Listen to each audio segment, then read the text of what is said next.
আসসালামু আলাইকুম, সবাই কেমন আছেন? আরেকটা নতুন ব্লগ নিয়ে আপনাদের সামনে চলে আসলাম। আমি শাকিলা আফরিন। তো আমি একটু বাইরে যাচ্ছি, একটু হাসপাতালে যাব, কারণ আমার ননদের আজকে বেবি হবে। ও ডেট দিছে আজকে, ও হাসপাতালে চলে গেছে। আমি লেটে যাচ্ছি আর কি। আমি প্রায় 3:30টার উপরে বাজে। আমি রান্না বাড়া করে খাওয়া দাওয়া করে পরে রওনা দিলাম। তাছাড়া আমার মেয়েকে একটু ডাক্তার দেখাবো, তো ডাক্তার দেখাবো প্লাস ওকে একটু দেখে আসবো। তো এই যে হাসপাতালে চলে আসলাম, বসে আছি। বেবি কখন আসবে, বেবি ভিতরে খাওয়ানোর জন্য নিয়ে গেছে, এনআইসির সামনে বসে আছি। তো হাসপাতালটা তো একটা নীরব প্লেস, এখানে আসলে ভালোও লাগে না বেশি একটা বসে আছি।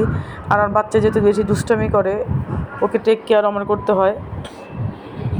তো এই যে বসে আছি, সবাইকে দেখাচ্ছিলাম। আবার আমরা চুপচাপ বসে আছি, এখনও বেবি আসে নাই।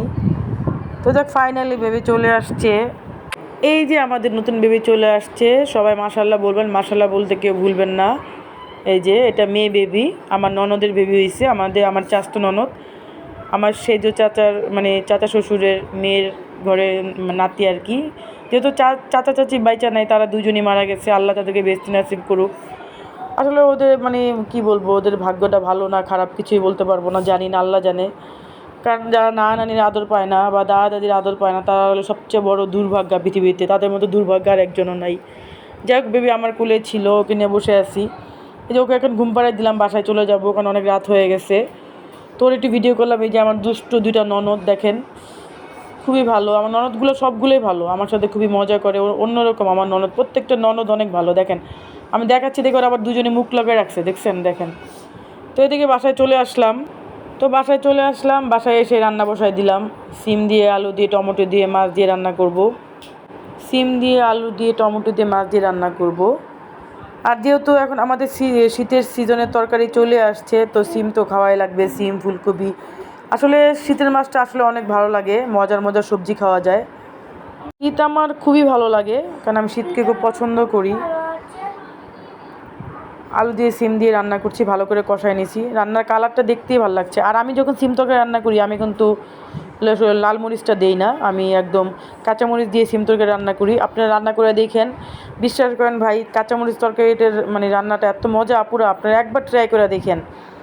কাঁচামরিচ দিয়ে রান্না করবেন সিমটা সবসময়, লাল মরিচটা দিবেন না, খুবই মজা হয় আর কি। তো এইদিকে সিম আর ডাল হয়ে গেছে, এখন আমি শুটকি ভর্তা করবো। আর আমি তো ভর্তা ছাড়া একবেলাও ভাত খেতে পারি না, আমার ভালো লাগে না। যে কোনো একটা ভর্তা আমার প্লেটে থাকবে, আমি সেটা দিয়ে মজা করে ভাত খাবো। তো আজকে সারাদিন এইটাই কাজ করলাম, রান্নাবাড়া করলাম, বেবি দেখে আসলাম, বাচ্চা অসুস্থ, তাকে সেবা যত্ন। তো এদিকে আমার ভাজা ভাজা হয়ে গেছে, আমি শুটকিটা দিয়ে দিব। আর কাঁচামরিচের ভর্তাটা আমার খুবই ভালো লাগে, আর আমার তো ভর্তা লাগবেই, এটা যে কোনো মতেই যে কোনো ভর্তা আমার প্লেটে থাকা লাগবেই। তো সবাই বেশি বেশি করে আমার চ্যানেলটাকে লাইক করবেন, কমেন্টস করবেন, সাবস্ক্রাইব করবেন।